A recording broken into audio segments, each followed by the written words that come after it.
Oh, hey. So we just finished filming the video for Passive Aggressive Predator, and surprisingly it only took us like 3 or 4 takes to get the one that we were pretty happy with.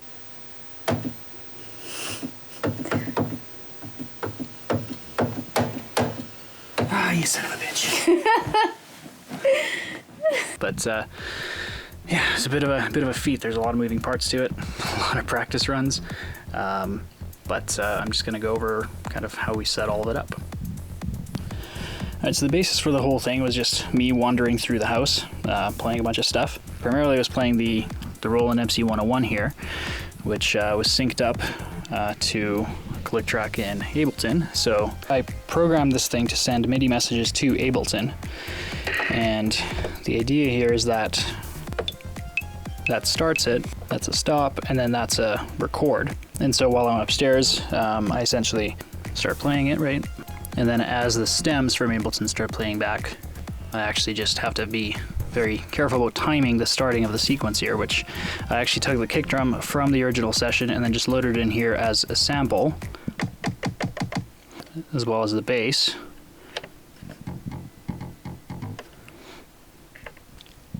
And yeah, basically, track 3, hit start.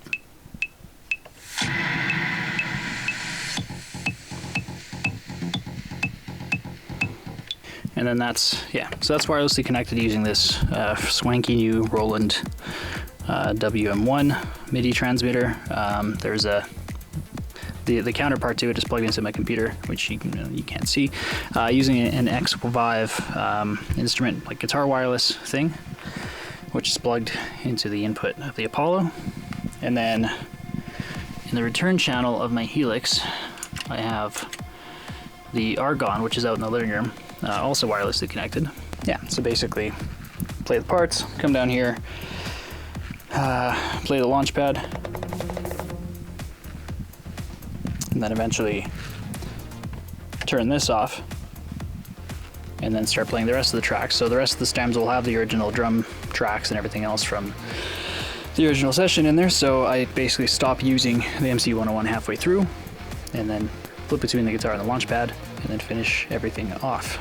The other fun bit was this fog machine was hidden here in the laundry room, and there's a cable that I taped to the side of the door, and there's a magnetic back to this, so as Becca came in and panned around, she was able to trigger it. That's what made the smoke start to roll in. And so Becca was filming everything using this handy little phone gimbal, using the phone that I'm currently using to record this video. Out of my monitor controller, I had another X5 in-ear monitor system, which Becca was wearing, and then I had the Shure. The other fun bit was that right in the stairwell is where our Wi-Fi router is, and it was on the whole time. Basically, we're kind of struggling with some like cutout issues, because most of these systems are digital wireless systems, and anytime you have circumstances like we did, where there is several walls in between the transmitter and receiver, there's a Wi-Fi router in between, and no clear line of sight. That certainly made it a little challenging for these systems to actually pull through, but they did. Didn't really have any crazy like sync issues or latency or any of that stuff, so I was actually still able to, in spite of the occasional dropout, I was still able to actually play all the parts without issue. So that's cool. But yeah, it was definitely an interesting challenge to have everything start in the bedroom upstairs. I guess act out the part where I throw off the blanket, and then while the click track was playing, trigger the sequence start on the MC, and then walk through the house trying to keep time, basically trying to ensure that I was getting from point A to point B to point C without missing any of the parts, essentially. Because there were a few moments where I was like, oh crap, I started walking a little too late, better get to the synth as quickly as possible. So I sort of charged down the stairs, and then of course Becca's like, crap, trying to keep up. So Becca had to chase me down the stairs for that bit. And just kind of wandering in and then switching out between everything. And of course it's kind of dark in this room, and I'm wearing sunglasses like an idiot. So that was an added bit of fun. But yeah, I think overall pulled it off as well as we could. I don't know, I'm pretty stoked on it. So I hope you guys dig the video. And if you have any specific questions or anything about setting any of this up, definitely let me know. I definitely learned a few things while doing so, but I think it went off without too much of a hitch. Yeah, thanks for checking it out.